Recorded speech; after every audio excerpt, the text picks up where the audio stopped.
പഴയത് കൊടുക്കാണ്ടോ? പഴയ കുപ്പി, പാട്ട, പ്ലാസ്റ്റിക്. ആ ചാക്കോ മാഷേ, സാറിന് എന്നെ മനസ്സിലായില്ലേ? എന്റെ പേര് ഷഹദ്. സാറിന് 10ാം ക്ലാസ്സിൽ നിന്ന് മാത്സ് പഠിപ്പിച്ചിട്ടുണ്ടായിരുന്നു. ആ ഷഹദേ, സാറേ സാറിന് എന്തെങ്കിലും കാണുമ്പോ ഞാൻ ചോദിക്കണം എന്നൊരു കാര്യം ഉണ്ടായിരുന്നു. സാറേ ഈ A+B² ഫോർമുല ഞാൻ എന്റെ ജീവിതത്തിൽ എവിടെ ഉപയോഗിക്കേണ്ടതെന്ന് പറഞ്ഞുതരും? അതിപ്പോ ജീവിതത്തിൽ ഉപയോഗിക്കല്ലോ എന്നല്ല, കണക്കിലൊക്കെ ഇങ്ങനെ. പിന്നെ എന്തെങ്കിലും ബിസിനസ് ആവശ്യത്തിനുള്ള കണക്കൂട്ടൽ ഇത് ഉപയോഗിക്കാൻ പറ്റുമോ? ഏയ് ഇല്ലല്ല. പിന്നെ എനിക്ക് എന്തെങ്കിലും പ്രശ്നമോ സങ്കടമോ ഡിപ്രഷനോ അങ്ങനെ എന്തെങ്കിലും വരുമ്പോ അതിൽ ഉപയോഗിക്കാൻ പറ്റും? ഇല്ലേ ഇല്ല. അതൊക്കെ പോട്ടെ, എന്റെ ജീവിതത്തിൽ ഇത് എവിടെയെങ്കിലും ഒന്ന് ഉപയോഗിക്കാൻ പറ്റുമോ? ഇല്ല, ഉപയോഗിക്കാൻ പറ്റൂല.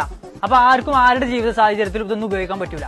പിന്നെ ഇത് കൂടാതെ sin² θ + cos² θ = 1 ഇത് ഞാൻ എവിടെയെങ്കിലും ഉപയോഗിക്കേണ്ടതുണ്ടോ?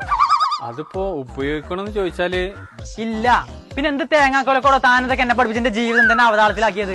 ഇതൊന്നും കൂടാഞ്ഞിട്ട് സൈനും കോസും തെറ്റിച്ചീന് 1001 പ്രാവശ്യം ഇമ്പോഷനും എന്നെ കൊണ്ട് എഴുതിച്ചില്ല അന്ന്. ജീവിതത്തിൽ ഒരു ഉപകാരമില്ലാത്ത കുറെ കണക്കും പഠിപ്പിച്ച് ഞങ്ങളെ ജീവിതം കോഞ്ഞാട്ടാക്കി ദുഷ്ടന്മാരല്ല നിങ്ങളൊക്കെ. ആ സമയം എന്തെങ്കിലും ഒരു ബിസിനസ് ചെയ്യാനുള്ള കാര്യം പറഞ്ഞിട്ടാണെങ്കിൽ എനിക്കൊന്നും ഈ ഗതി വരില്ലായിരുന്നു. Download ShareChat.